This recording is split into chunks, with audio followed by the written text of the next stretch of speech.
girl, you look great. Thanks. You look pretty good. Thank you so much. It's been interesting because since your article dropped, I gotta say, it has got all the buzz. If you are on X, if you're on Instagram, TikTok for the young kids, you know that Caitlin Clark is the Time Athlete of the Year. How has your 24 hours been since the articles dropped? It's been awesome, and just the reaction. Obviously, people so excited not only about women's basketball, but about women's sports, and how excited and deserving, not only myself, but just women's sports as a whole, the year that we've had. And I've grown up a huge women's sports fan, whether it was basketball, whether it was soccer, whether it was volleyball, you go down the list. Like, I grew up loving it and watching it, so it's pretty special. Like, it doesn't really feel real that I get to be here, but an amazing honor. She says that, but also, like, when she was 8 years old, she was writing down, like, oh, I'm gonna be there. I'm gonna be in the WNBA. Gregory did such a great job with the article, but it feels like over the last year, you've learned so much. Like, what are the things that have shaped you over the course of your first WNBA season, coming out of college and starting this professional career? Well, it's been a crazy year. It's hard to think about. Like, I was basically just starting my senior year of college at this time last year. And then I graduated. I missed my college graduation, got drafted here in New York City, basically moved right to Indianapolis, and basically start like a whole new chapter of your life instantly, and you don't really have much time to adjust. But lucky enough, I had a really great support system and family around, and I'm from the Midwest, so didn't take me too long. But this past year has just been amazing, and it's fun to reflect back and think about all the amazing things that I was able to accomplish and the people that I got to do it with. I think that's what's made it so special. Is I've had my family with me the whole time, my friends, amazing teammates, amazing coaches, and it wouldn't be possible without all of them. So just really fortunate. Yeah, Caitlin is like one of the most humble people I know, because like when I tell you she's changed the game, we have the Atlanta Dream is the hometown team in Georgia. They usually play in an arena about 6,000 people. When Caitlin Clark came to town, they moved them to where the Atlanta Hawks play, which is like 20,000 people. It sold out because she was playing there.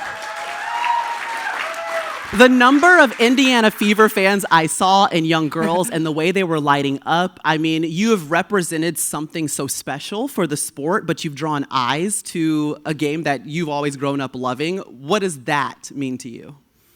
You know, it's kind of hard for me to wrap my head around, because I'm so focused and so competitive, and I love the game, I love playing, I love being in front of the fans. But over the course of probably the last 2.5 years, it's all kind of changed where, you know, it's hard to get a ticket whether we're at home or whether we're on the road.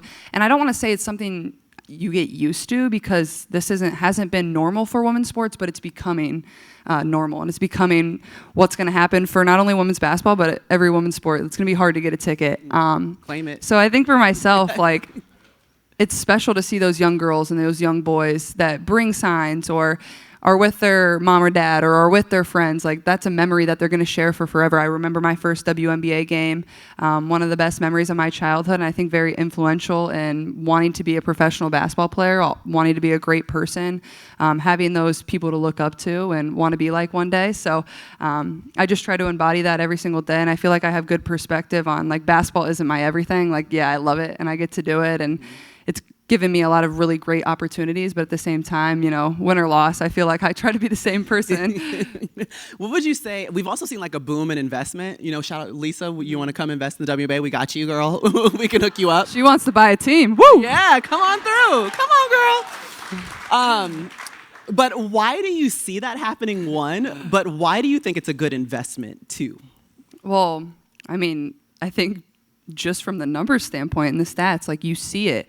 Also, I feel like we're just scratching the surface. Like, everybody asks me, like, where I think this is gonna go and what it's gonna be, and like, I don't really have an answer, because if you would have told people this is where the WNBA is, you know, 5 years ago, you would have said this is where we're gonna be now. People probably wouldn't have believed you, because they never thought that was possible. They never thought people would buy tickets. They never thought we'd play on ABC. Never thought we'd be on ESPN. They never thought it'd be sold out arenas, or little kids wanted to wear WNBA jerseys, whatever it was. So I think it's hard to say where it's going to continue to grow. I think the smartest thing would be to get in now, because the price is only going up. The price is going up. I mean, yeah, that's all I got, honestly. Price is going up. But you're so right. Even like maybe say 6 years ago where the Women's Basketball National Championship could only be caught on ESPN2 or ESPN, and now they're putting it on ABC on broadcast networks so everyone could see it in any home whether or not you have cable. That's changed the game. So my first year in college, the NCAA tournament was during COVID. It was the first year they didn't have whip around coverage, where they actually aired an entire women's college basketball game in the NCAA tournament. That was 5 years ago. Yeah. Like, it's crazy to think about. And the Fever, the team that I play for now, like, it was our 25th year. Like, 25 years is not that long, and Title IX's only been a thing for 50 years. So if you think about it, that's not that long of time. So it's really just the beginning. So I'm excited about where it's going to continue to go. Yeah, you know, your announcement for Athlete of the Year, like tremendous, incredible positive feedback. That's what we've seen across the board. There's always going to be some negativity. And I feel like you have had to answer more questions than anybody about the intersectionality of race and gender and sexuality in sport because of just who you are, and you represent the growth of this thing. And even earlier today, Megyn Kelly, she was saying that you were apologizing for your white privilege and the fact that you wanted to uplift Black female athletes and make sure that they were getting the shine, kind of like your pioneers were getting the shine that they deserved.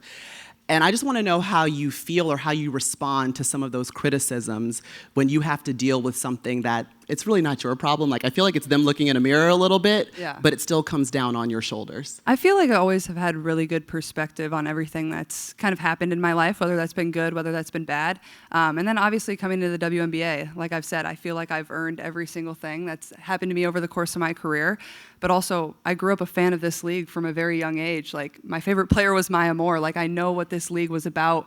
And like I said, like, it's only been around 25 plus years. So I know there's been so many amazing Black women that have been in this league, and continuing to uplift them, I think, is very important. And that's something I'm very aware of. And like I said, like, I try to just be real and authentic and, you know, share my truth. And I think that's very easy for me. Like, I'm very comfortable in my own skin. And that's kind of been how it is my entire life. Yes. And you'll never be able to make everyone happy. And someone that knows that at the age of 22, like, let's go. I mean, I think I have good perspective on that. And like I said in the article, which turned out amazing, I thought it was great. I said, I feel like one of my best skills is just blocking things out. Like, I don't really, the only opinions I really care about are the people that I love, my teammates, my coaches, the people inside of our locker room, the people that I see every single day, and I know have my best interests at heart too. So I think my best skill is just blocking out the noise, and hopefully it continues to be, because with the way things are going and where the WNBA is going, you want that attention and you embrace it, and that's what makes this so fun. Yeah. I'm just so thankful that you are the leader. Like, you are the chosen one in the future of the sport because of the allyship, the truth, and the willingness to stand and say things if you have to. But I also think the nuance that you used in that article, and I hope everyone gets a chance to read it, was incredible. Thanks. How would you describe what's next for Caitlin Clark, coming off of a Rookie of the Year, coming off of breaking records? And I mean, there's so much, it seems like there's so much potential. Like, I keep saying you're only 22, but I just wonder how that translates to you, what the future looks like. Well, it's hard to say, and obviously I am only 22, so, and like, almost 23, Right. Almost 23. She can almost rent a car by herself, ladies and gentlemen.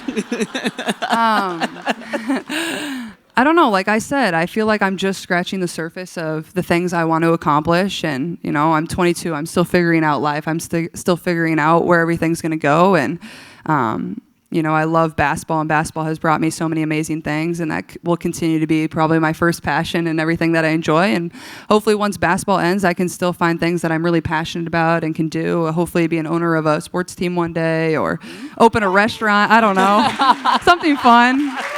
A little less stressful, maybe. Maybe a coffee shop or something. I don't know. I drink too much coffee, so maybe I could do that. But I don't know. I mean, continuing to improve, and I think that was one of the biggest things about my rookie year, is I felt like there were still so many areas for me to get better in, and as a competitor, that excites you. That makes you want to get better. It drives you to get better. So I've been enjoying a little bit of a break. I played basketball for literally a year straight. I played like 82 games. I didn't miss a game from college to the pros, which is basically an entire NBA season, and I didn't really come out of many games either. So it was long, but I'm very fortunate and grateful.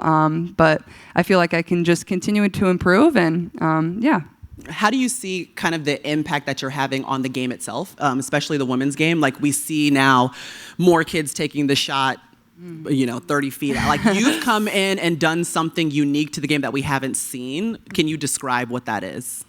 Yeah, I mean, I think what people love the most is just the emotion that I play with. I think it's easy to connect with. I think they can feel that I'm real on the court.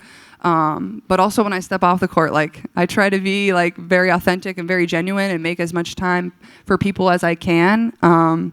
Like I never want to big time anybody or whatever it is, because like I said, I was just that young girl that was screaming for an autograph, and that takes 10 seconds of somebody's time. So try to do that as much as I can. But yeah.